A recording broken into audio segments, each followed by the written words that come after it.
বসেছিলেন, ওই ব্যক্তি তিনি আপনাকে মুসাফির মনে করিয়া আপনার খাবারের বিল আমার কাছে পরিশোধ করে চলে গেছে।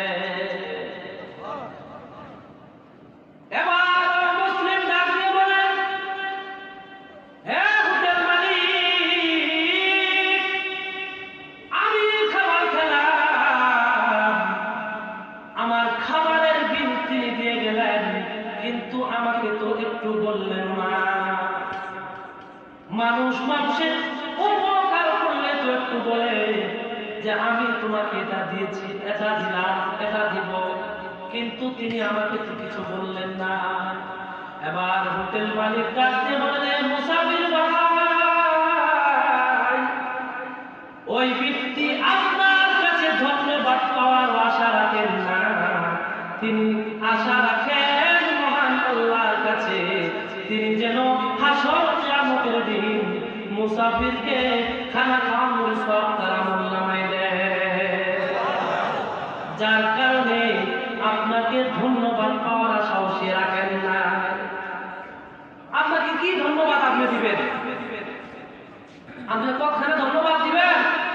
এর আগেই তিনি তার বিনিময় আল্লাহর কাছে চেয়ে নেবেন। এটা হলো ইসলামের নীতি। তখন গোয়েন্দা বুঝতেছে যে এই জন্য তো ইসলাম ধর্ম এত শান্তির ধর্ম, এই জন্য তো ইসলাম যেখানে যায় সেখানে বিজয়ী হয়। ঠিক না? সৌন্দর্য দেখে হাজার হাজার অমুসলিম মুসলমান হয়েছে। ঠিক না বেঠিক? মুসলমান হয়েছে। এই জন্য একবার হিন্দু আর মুসলমানদের ভিতরে একটি দ্বন্দ্ব বেঁচেছে। দ্বন্দ্ব বাজার করে এখন মুসলমান দাবি করে যে এই জমি নিয়ে দ্বন্দ্ব, যে এই জমির মালিক হলো আমি। হিন্দু বলে না, এই জমির মালিক হলাম আমি। মুসলমান ব্যক্তি বলল যে আচ্ছা, এই জমি যদি আমি মুসলমান পাই তাহলে আমি এই জমির ভিতরে মসজিদ নির্মাণ করব। যখন তিনি এই কথাটা বললেন তো এলাকার সমস্ত মুসলমানরা একজুট হয়ে গেল।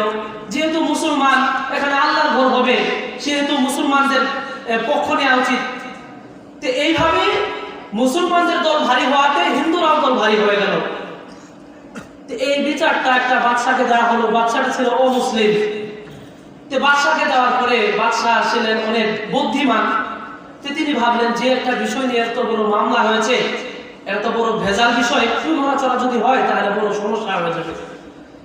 তখন ওই বাদশাহ বলল, বিচারক বলল যে আচ্ছা, আপনারা উভয় দলই বলেন যে কিভাবে বিচার করে আপনারা উভয়ে খুশি থাকবেন। এক পর্যায়ে তখন হিন্দুদের নেতাদের একজন বলল যে আমরা অমুক একজন মুসলমান মুফতি আছে, উনি যা বলবেন আমরা তাই মানি। এই কথা বলার পরে মুসলমান যারা রয়েছে সকলেই খুশি হয়ে গেল যে ঠিক আছে, এবার রায় তো আমাদের পক্ষে আসবে, কারণ মুসলমান তো মসজিদ তৈরি করবে, মুসলমান তো মুসলমানের পক্ষে টানবে, খুশি। আবার হিন্দুরা যারা নিম্ন শ্রেণীর হিন্দু, তাদের নেতাদেরকে গালিগালাজ করতেছে, আমাদের নেতা কেমন নেতা, মুসলমানদের একজন মুফতিকে তার রায় দেওয়ার জন্য প্রস্তাব করলো, বোকা নাকি তারা তো মুসলমানদের পক্ষে টানবে। এইভাবে একটি দিন নির্ধারণ করা হলো। দিন যায়, একে একে দিন যায়, একটি দিন নির্ধারণ করা হলো। মুসলমানরা খুশি, আবার হিন্দুরা বেজার যে আমাদের পক্ষে তো আসবে না, কাজে তার কথাই বলবে, আর আমরা তো মন্দির বানাবো, মুসলমানরা তো মন্দির চাবে না। এক পর্যায়ে এইভাবে দিন যায়, পার যায়। এইভাবে যখন সময় দিন চলে আসলো, তখন বাদশাহ ওই মুফতি সাহেবকে ডাক দিলেন, হ্যাঁ মুফতি সাহেব, আপনাকে অমুক দলের হিন্দু দলের নেত্রী আপনাকে পছন্দ করেছেন, আপনি নাকি যে রায় দিবেন সেই রায় মানবে। হ্যাঁ মুফতি, আপনি তো হয়তো অবগত আছেন, এটা মুসলমানরা দাবি করে এটা মুসলমানের জমি, আর হিন্দুরা দাবি করে এটা হিন্দুদের জমি। মুসলমান ব্যক্তি যদি এই জমির মালিক হয় তাহলে মুসলমান সেখানে মসজিদ তৈরি করবে, আর যদি হিন্দুরা এই জমির মালিক হয় তাহলে হিন্দুরা এই জমিতে মন্দির বানাবে। আপনি এবার সঠিকভাবে উত্তর দেন, এই জমির প্রকৃত মালিককে? আপনি উত্তর দেন তো দেখি।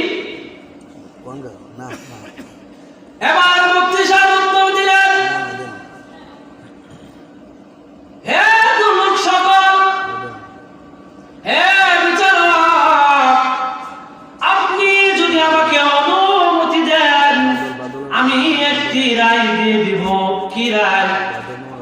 হে বিচারক, এই জমির প্রকৃত মালিক হলো হিন্দুরা।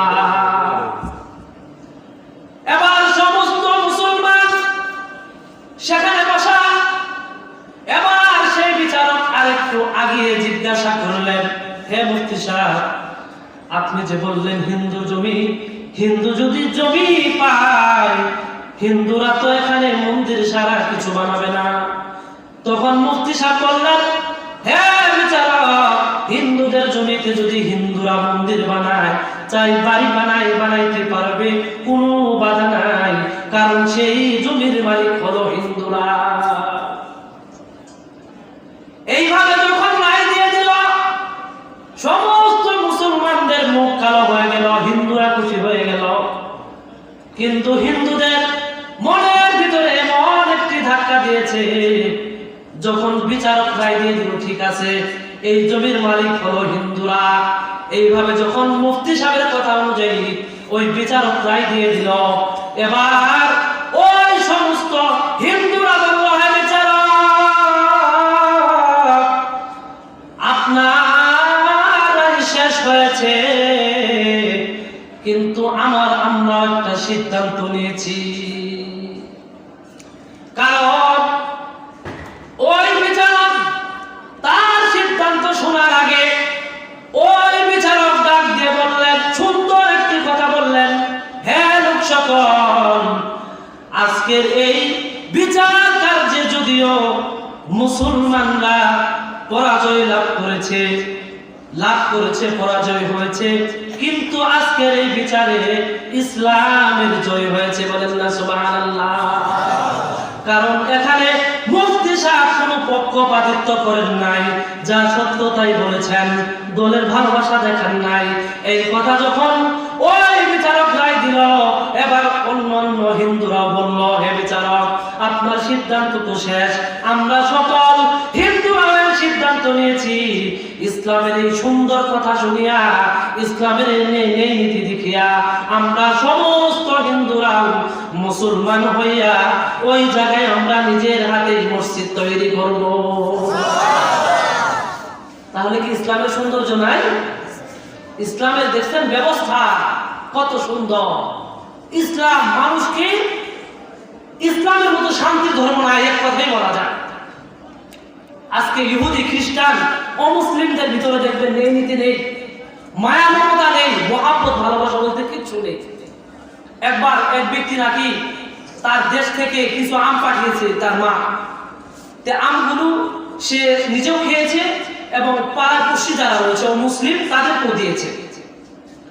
তাদেরকেও দেওয়ার পরে তারা আমগুলো খাওয়ার পরে পরবর্তীতে ওই সমস্ত অমুসলিমরা ওই যে দিয়েছে তার কাছে, মুসলমান যে তার কাছে গিয়েছে, যাওয়ার পরে বলতেছে, ভাই আপনি যে আম আমাদেরকে দিয়েছেন, আসলে আম খুবই মিষ্টি, আমরা খুব এনজয় করেছি, খুবই ভালো লেগেছে, কিন্তু আম যে আমাদেরকে দিলেন, আমের মূল্য তো বললেন না, আমের দাম কত?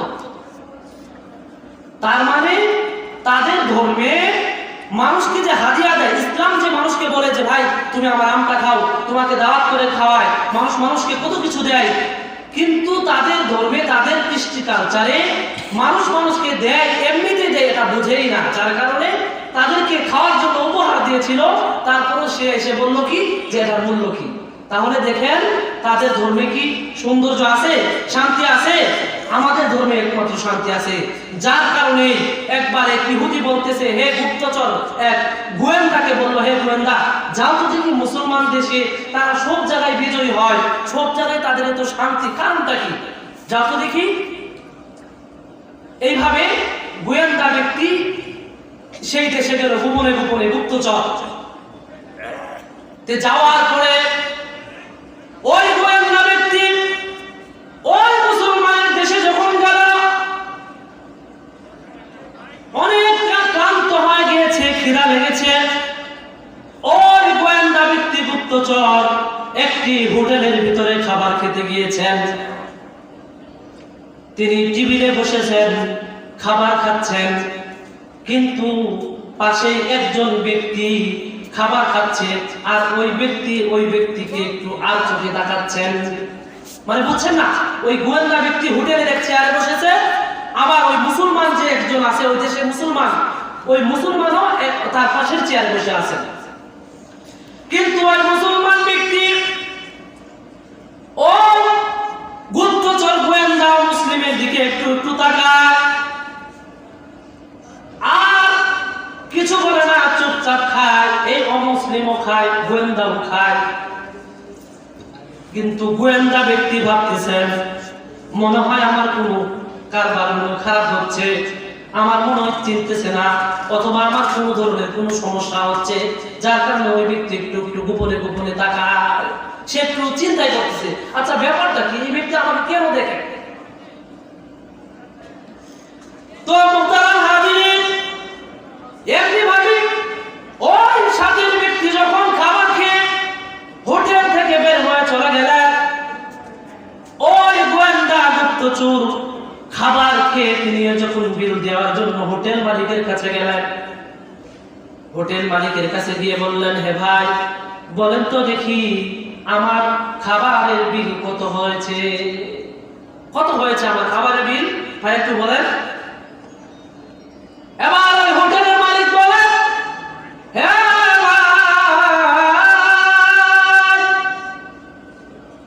আপনি কি খাবারের বিল দিবেন? আপনার খাবারের বিল পরিশোধ করা হয়েছে। এবার লোকটি অবাক হয়ে যায়, কিভাবে, এটা কেমনে সম্ভব, এটা কেমনে সম্ভব, আমার খাবার আবার খাবারের বিল আবার কে দিবে? এবার মালিকটি আবার ফলো করেছিলেন। এবার মালিক ডাক দিয়ে বলে, ভাই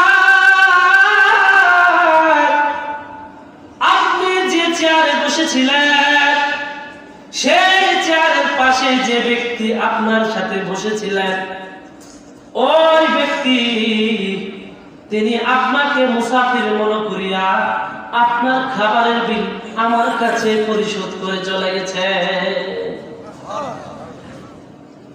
এবার মুসলিম ডাক দিয়ে বলেন, হ্যাঁ হোটেল মালিক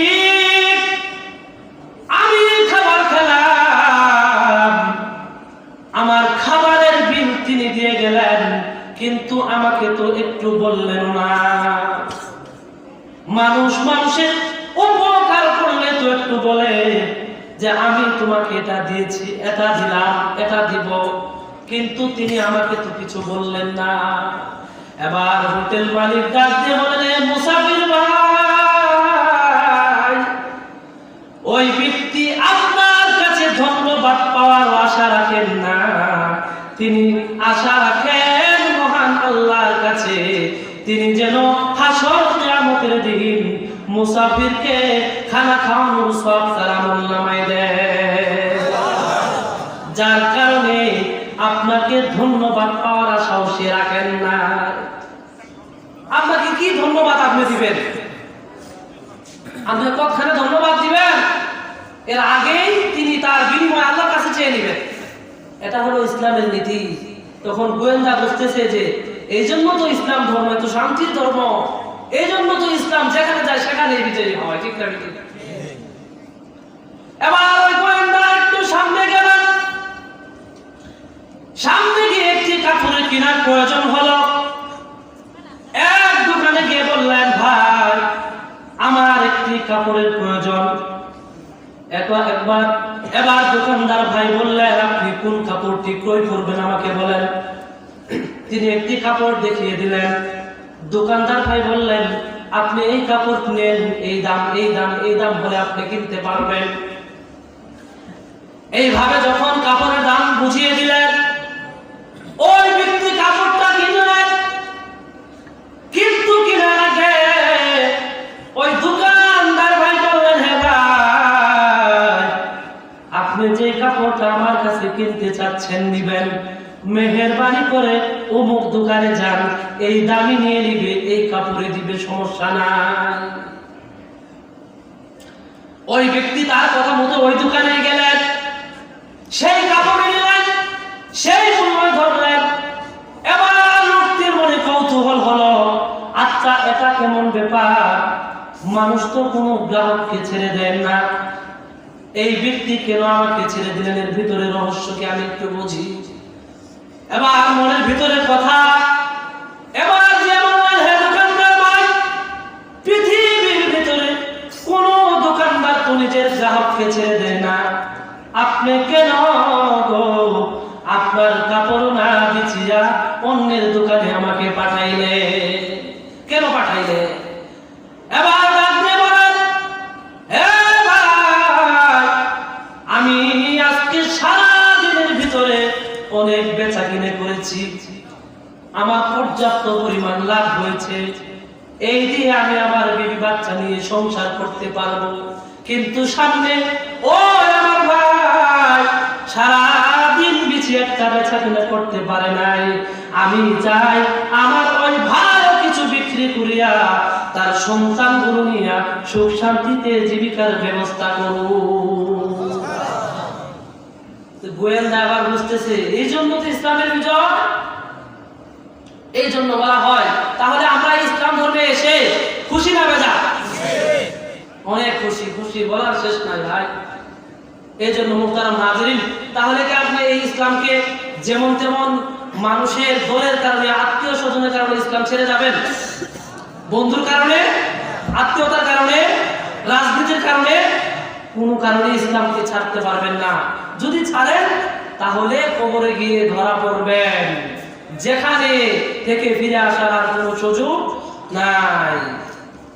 নাই বা পেলাম অর্থ করি, নাই বা পেলাম ঘর, নাই বা পেলাম সুখের দেখা, হক নাই আপন পথ, পথের ধুলাই জীবন আমার হক দূষর মলিন, অনাহারে অনাদরে যাক না কেটে দিন, তবু দুঃখ আমার নাগাল তবু পাবে না হৃদয়, তাও হারালে চিন্তা নেই যে নিঃস্ব হবার ভয়, আমি মুসলমান আমার ধন হলো ইমান, ইমানি নূরের রৌশানীতে দীপ্ত আমার প্রাণ, আমি মুসলমান আমার ধন হলো ইমান, ইমানি নূরের রৌশানীতে দীপ্ত আমার প্রাণ।